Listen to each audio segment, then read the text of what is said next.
Hey guys, I'm Jenna, also known as Ayala13. This video is to mark a special occasion. It is exactly 1 year since I posted my first video on YouTube, which is exciting. I had gone into this with absolutely no expectations of how popular my channel would get or anything like that. I had no idea whether I'd still be making videos a year later, but the response has been mostly positive, so I am encouraged to continue. And I'm having a lot of fun, actually. I was not sure whether I would find my niche. There's already a lot of channels out there that do painting videos, but I found that a lot of them, the videos went on longer than I wanted them to because I have a very short attention span. And so I thought, okay, I'll make my videos short and sweet to the point, and that seems to be popular. So thank you guys for the thumbs up. So anyway, I said I would pick and choose a few of your questions to answer in this video, and so I'm going to start with the most common question, which is asked by a lot of people, and that is about my brush holding technique. And a lot of people assume that I'm doing it as some special technique to be steady.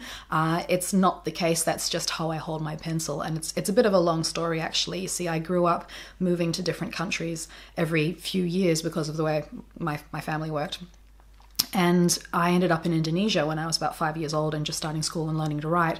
And they have this cultural thing over there where your right hand is for shaking hands and eating and all that other stuff, and your left hand is just for going to the bathroom. And when I tried to write with my left hand, I was first scolded, and then I was hit on the knuckles with metal rulers. And then when that didn't work, they ended up tying my arm behind my back to force me to write with my right hand. And it worked, but I can't write with my right hand properly. I hold my pen in a very funny way. And I'm actually very self-conscious about it. Not the type of thing I should be making a YouTube channel featuring, but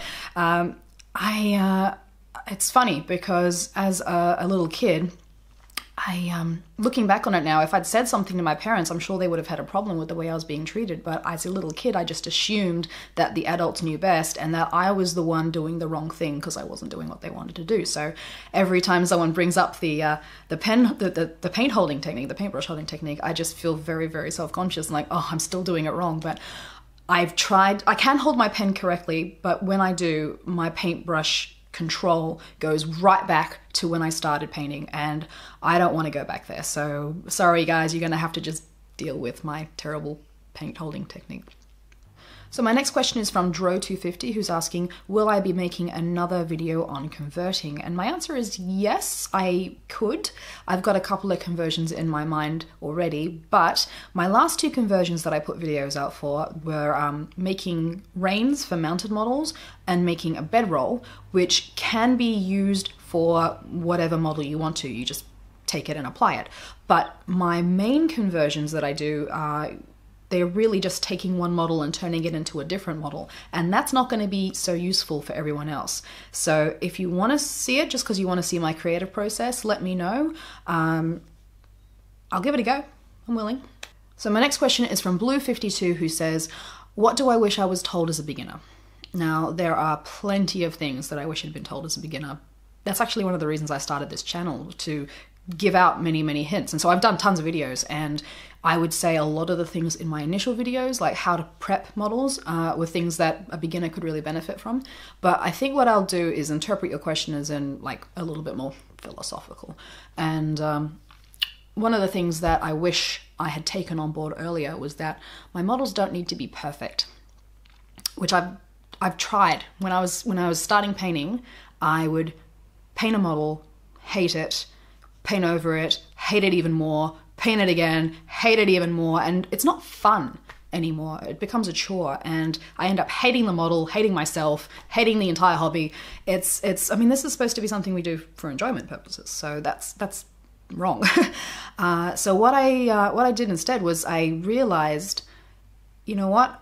It doesn't have to be perfect, and that's not just me saying it to placate myself. It's because no matter how good I paint now, in a year from now, I should have improved.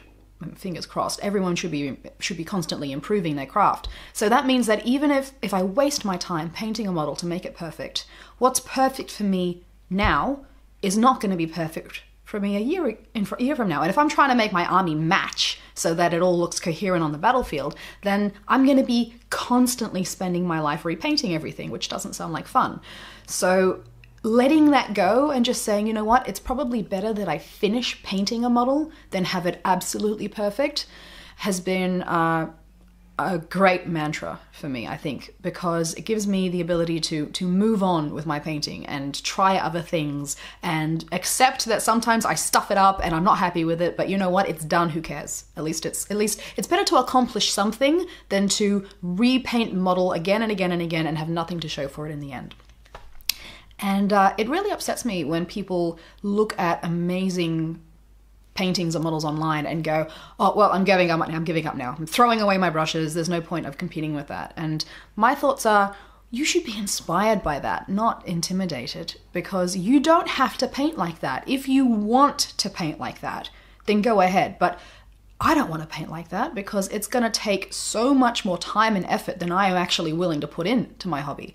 I had a friend once I talked to who won a Golden Demon Slayer Sword, which is Games Workshop's high quality painting award thing, and I was talking to him about his model, and he didn't win first place. He won second or third, I can't remember now.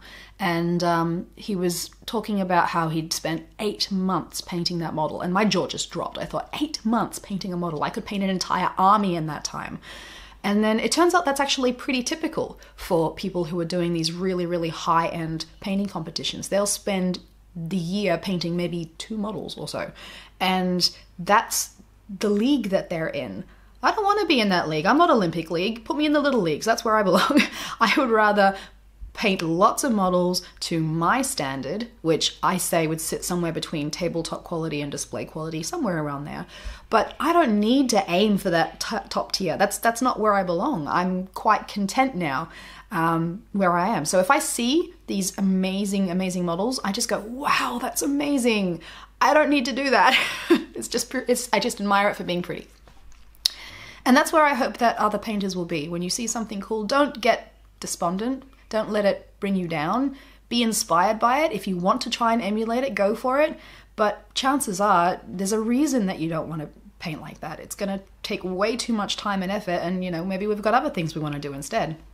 That's all. So anyway, enough rambling from me now.